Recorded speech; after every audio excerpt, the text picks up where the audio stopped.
I'm Elliot Chodoff, and welcome to Conflict Uncovered, your go-to podcast for in-depth analysis on the complex and dynamic conflicts shaping the Middle East, Israel, and the world. Join us as we delve into the latest developments, historical contexts, and the geopolitical forces at play. We bring you the insights you need to understand the issues that matter most. Stay informed, stay engaged, and uncover the truths behind the headlines. Hi, welcome. It's September 6th, Friday afternoon here in Israel. And I'm joined again by my friend, colleague, neighbor, all-around good guy, Yisrael Naaman. He's been with us before. Welcome back, Yisrael. Thank you very much. Pleasure to be here. Always a pleasure discussing this stuff. Yisrael is an historian. He's an author. He's taught at university for decades, Haifa and the Technion, tour guide, and author of Hamas Jihad, certainly one of the experts out there, if not one of the top experts out there, on Hamas, and the co-founder of the brand new Naaman Academy. The link to it will be in the introduction written below. It's been in the previous ones. It'll be in the future ones. So check him out. He'll be teaching courses, giving lectures there that I'm going to watch. So everybody else should as well. This time around, Yisrael wanted to interview me. He had some questions. We're going to be talking about the impending, if you will, deal that everybody's pressing for, but nobody's achieving. So with that and the urgency, and I say it with no joy and no happiness and no joking, let's look into what's going on and why in the ongoing negotiations for a deal with Hamas. Okay. And as we know, this is a very, very serious situation, a very difficult one. So my first question is this. Everybody's talking about it's done 90%, or at least the Americans are pushing it. 90%. So, Elliot, can't everybody close this 10%? I mean, what's 10%? You got 90% done. That's definitely what the headlines seem to scream. Well, on the assumption that a deal is wanted, and I think we'll get to that a little bit further on. First of all, when it comes to negotiations, I put very little faith. No, that's understating it. I'm sorry. I put no faith in public statements. Public statements are used for pressure, posturing, psychological warfare, which Hamas is excellent at. And 90%, I don't know how to measure. 90% of what? Words, 90% of paragraphs, of numbers. The critical issues boil down to the framework, as it's called. In other words, how much does Israel give up in terms of the gains it's made over the past 10 months or so in the fighting against Hamas, and how much breathing space does Israel give Hamas to recover, which is what they want. Frankly, they want more than that, but at least in the initial. How many hostages get released in stages 1, 2 to the N+1? And that's, of course, a question of how many do they actually have. I saw something yesterday, the day before, that the Americans said, well, they murdered 6, so that means in the first phase, fewer will be released because those 6 were supposed to be in the first group. So basically, what does this mean? If Hamas murders all of them, then they get the deal without releasing anybody? I mean, there's a weird logic, and again, we'll get to the Americans, I think, a little bit later on as well. But here, the bottom line point is, first of all, I don't know what 90% means. Second, as somebody who's done negotiating, and I know you have as well, you can get to 99.9% But if one side or the other or both don't really want to deal, and all they're doing it is for propaganda, public relations, and other pressure reasons, then the final sticking point will be the nominal one. But the real sticking point is that they didn't want to come to a conclusion in the first place. And here, last but not least,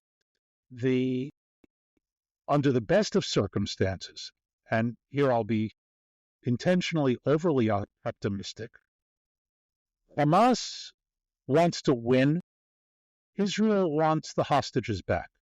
And those are two completely different approaches. It reminds me of a comment that was made after the negotiations the Americans had with the Vietnamese to end the Vietnam War, that the reason it ended the way it did, and by the way, let's remember that ended with a massive American defeat, not just the military, but also the negotiated defeat. But the commentary was that the two sides went into the negotiations with two very, very different approaches.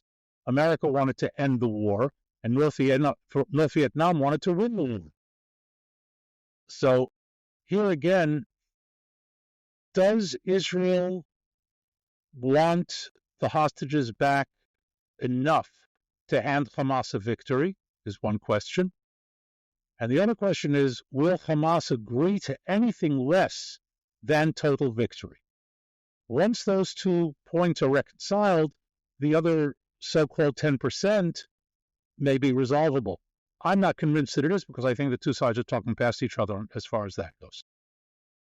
Okay, very interesting.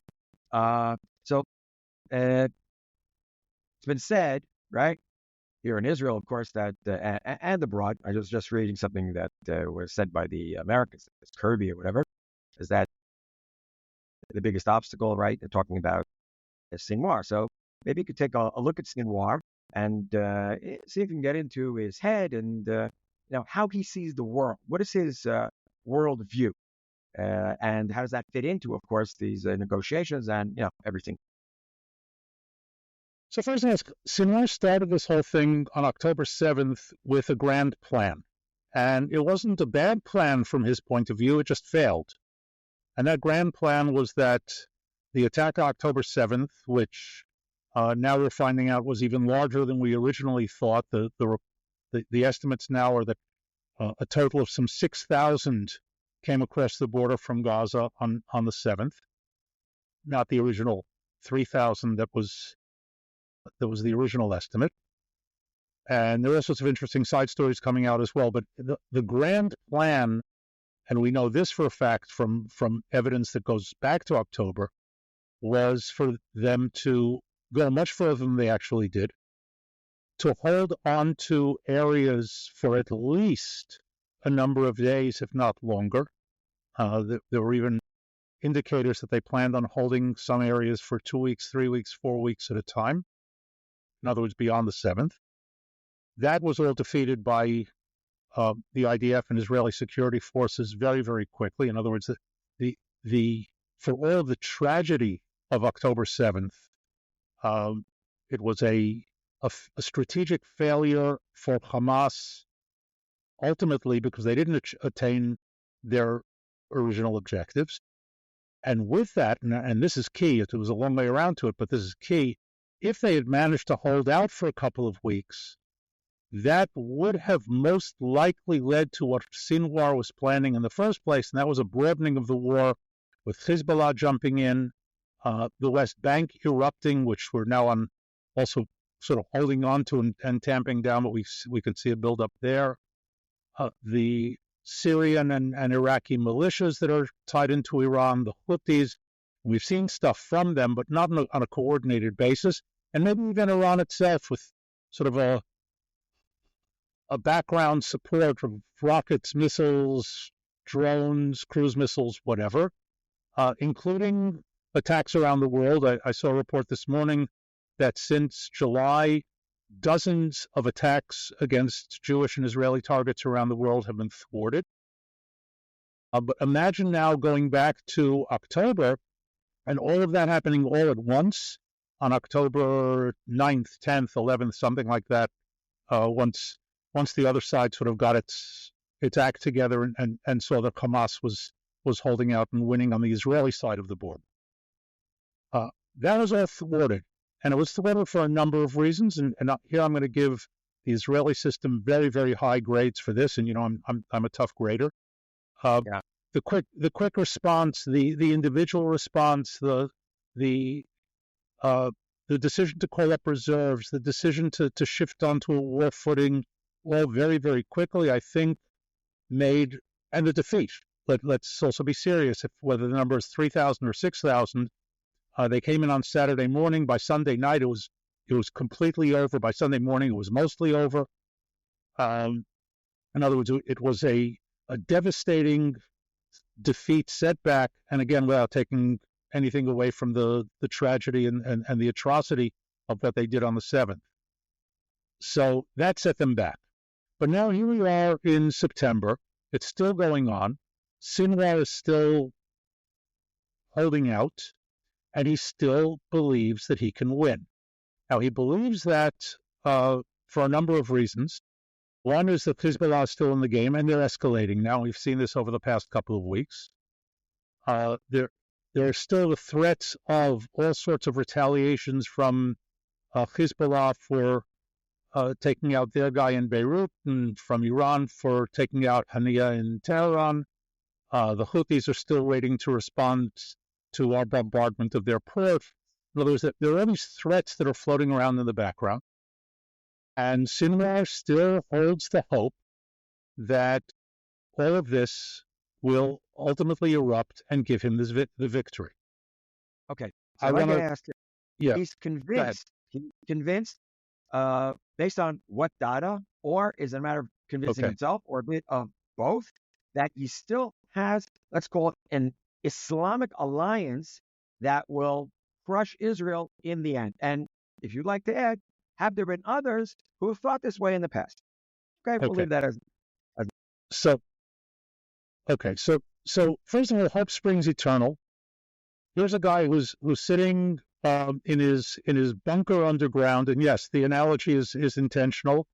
But I have to say this with a caveat.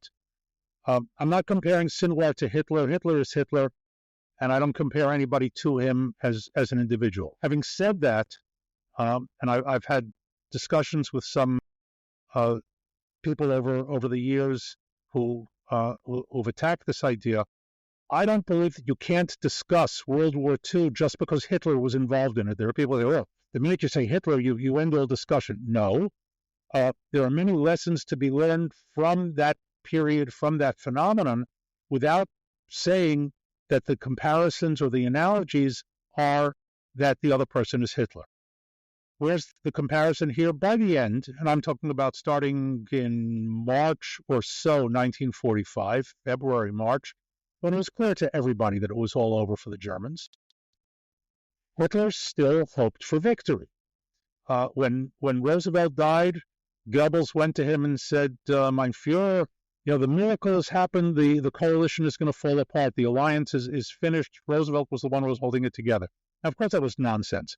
But when your back is to the wall, and ultimately when you go underground, and you believe in your own ultimate victory, and I think this is important because it's not just about a religious, we've talked about jihadis, but hardcore ideology doesn't have to be a religious ideology. Hitler had his own hardcore, and he believed it through to the very, very end. Anybody who's familiar with the often parodied scene from the movie Downfall, where Hitler loses his temper and starts screaming and throwing stuff and things like that, that's when he's told that Steiner's attack didn't take place. And Steiner was the commander of an army an army group actually, that basically didn't exist except on Hitler's map and in his fevered imagination. And he believed that Steiner's attack was going to rescue Berlin, rescue him, turn the tide, and throw the Russians out. Steiner didn't have a tank in his army group, not one. But until it was put to him, he really believed that he could still win that war. And we're talking now late April, 2 days before he committed suicide, 1945. So to bring that back to Sinwar. Sinwar's sitting in his hole. His contact to the world is extremely limited. I imagine he has a TV, but his human contact is extremely limited. He's not using any communications. He's passing messages and receiving them handwritten by maybe 3 or 4 loyal couriers.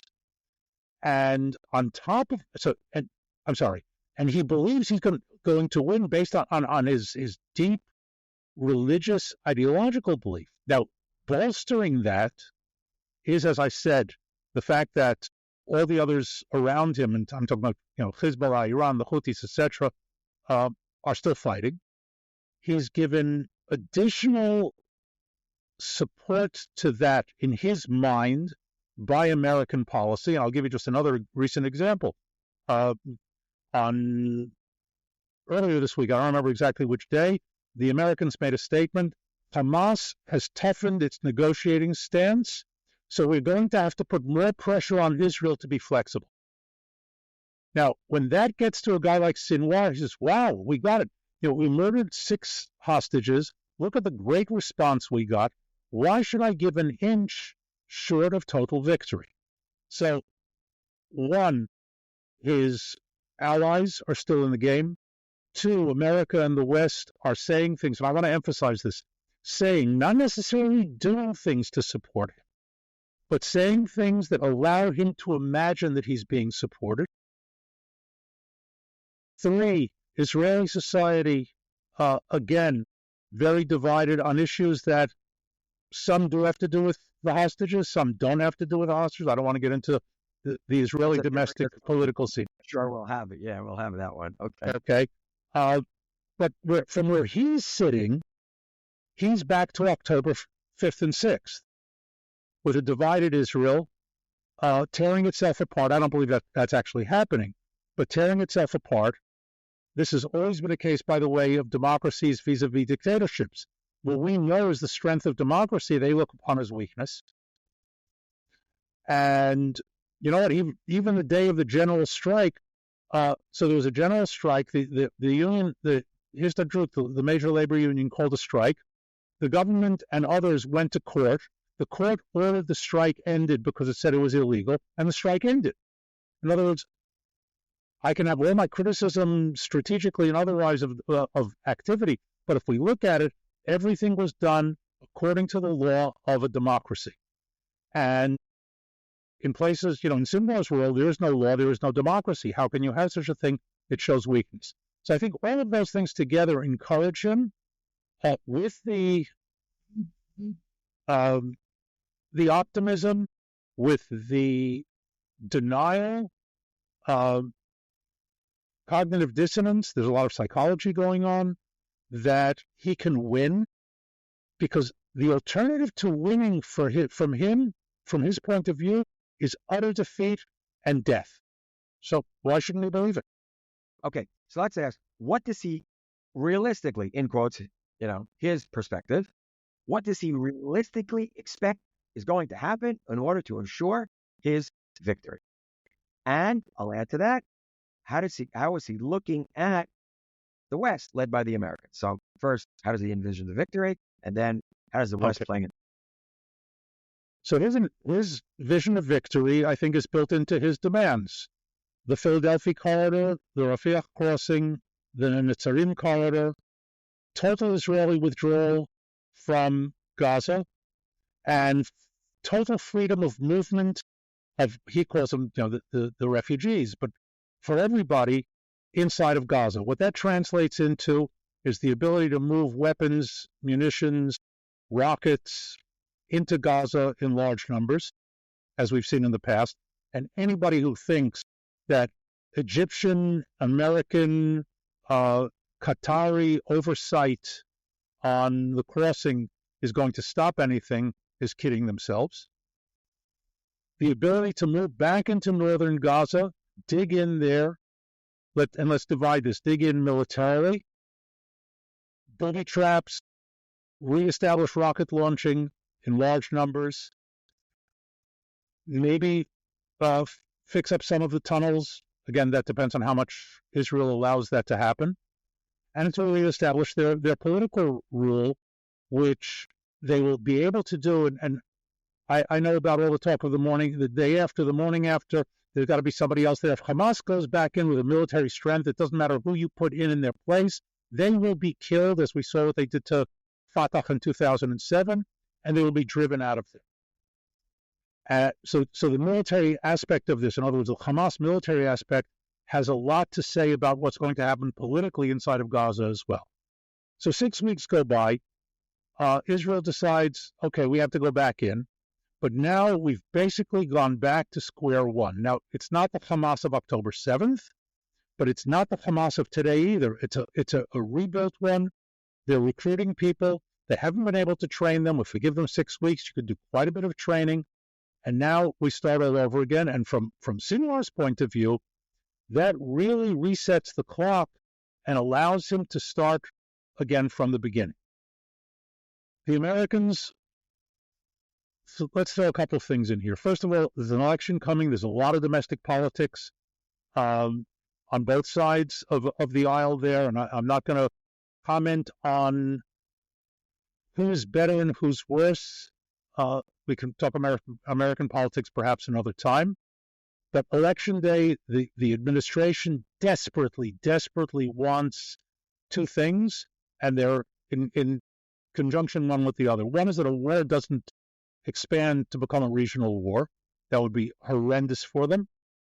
And two, best case scenario, some sort of a ceasefire with some release of hostages that the American administration can sign off on and say, yes, we pushed for this, we stood with this, and look, everybody gains from it. We can get humanitarian aid in there, we can open everything up. Now, the fact that Hamas is moving around Gaza doesn't interest them that much. Okay. We got hostages out, we've got a ceasefire, we have peace in our time, and what happens after the election happens after the election. America, on top of that, I think is playing it very badly because of a basic misunderstanding of what they're dealing with here. They're treating Hamas as if it's an organization sitting across the table in some sort of labor negotiations, and you and I both know that that's not the case. You don't deal with jihadis the way you deal with a labor union or almost anybody else. Okay, so anybody else.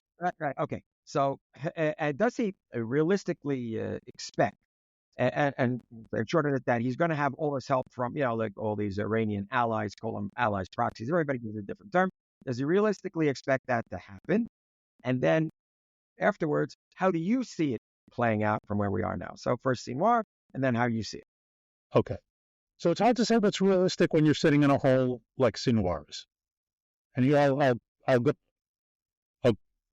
No. I mean, look, I'll go back to the Hitler analogy. He was living in a total fantasy world for months. Some would say for years, but certainly for months, in terms of what his capabilities were versus what the capabilities of the rest were, the Allies, and he operated according to his view of the world, and that was his reality.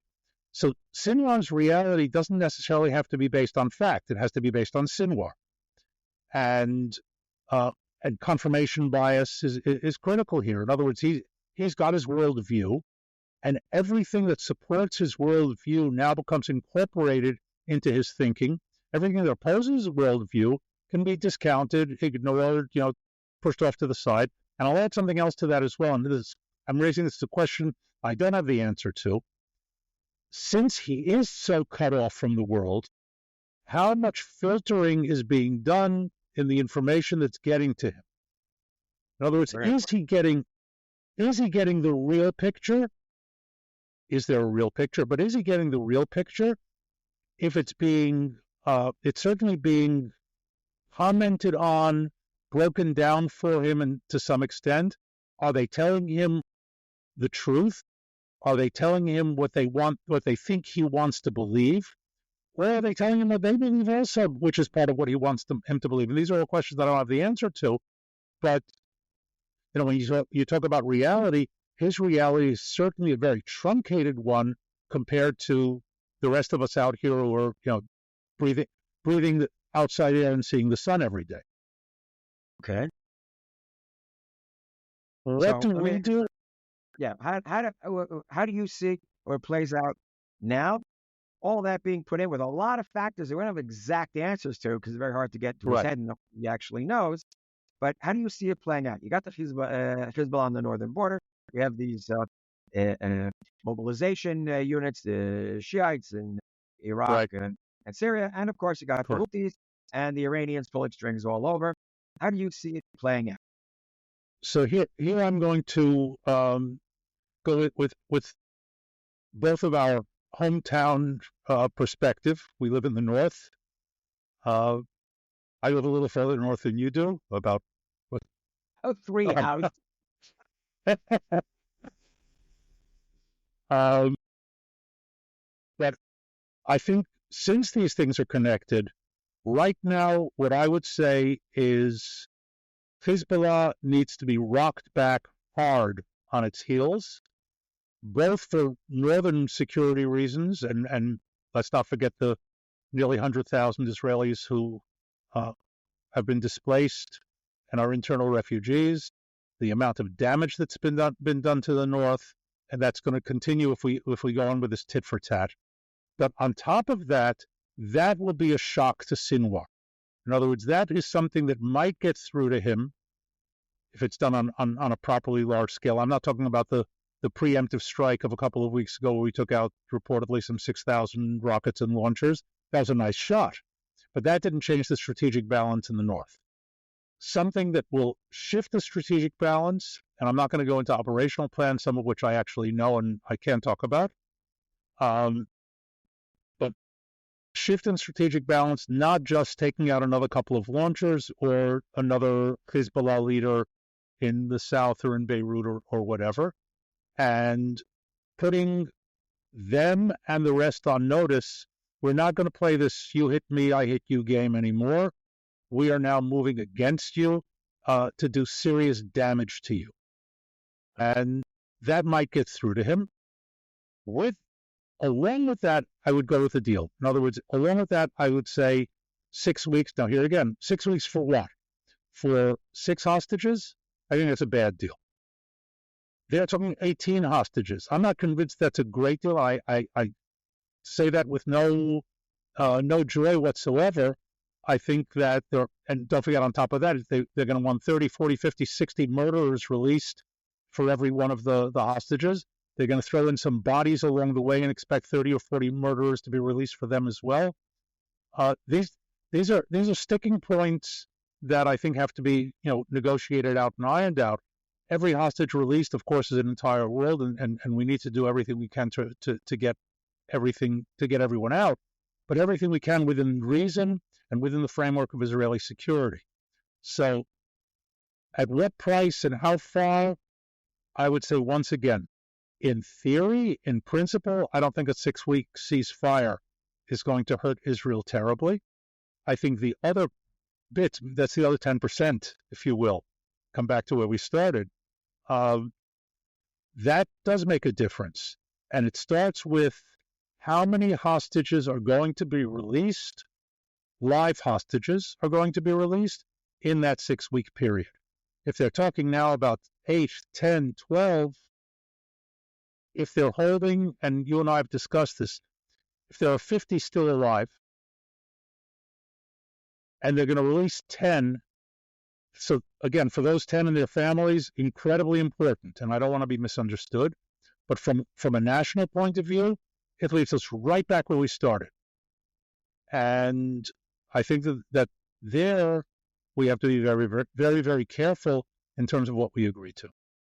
Okay, so if I sum up here, what we basically are saying is that the 90% isn't exactly to say like it's 90% because very serious issues there that have not been closed, and even 99% just could not happen at all. So we should not be paying attention to percentages.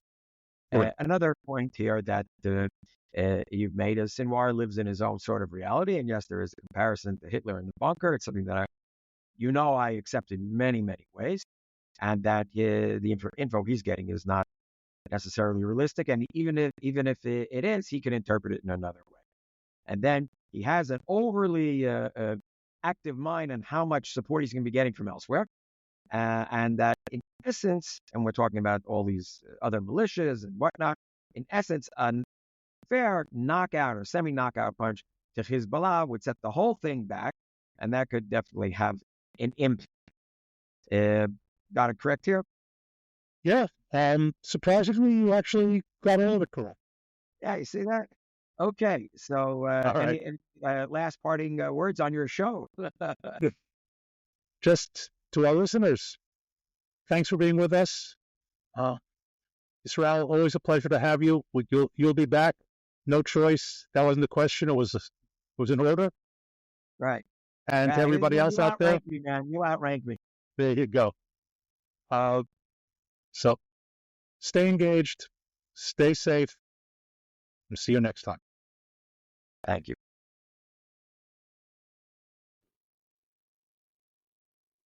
Thank you for listening to Conflict Uncovered. As always, it's been another rough day in the Middle East. We hope you found this episode insightful and engaging. If you enjoyed this episode, please subscribe, share and recommend with your friends, and review our podcast on your favorite platform. For more in-depth analysis and exclusive content, join our community and follow us on social media. Stay tuned for our next episode as we continue to explore the critical issues shaping the Middle East and the world. Until next time, stay informed and stay safe.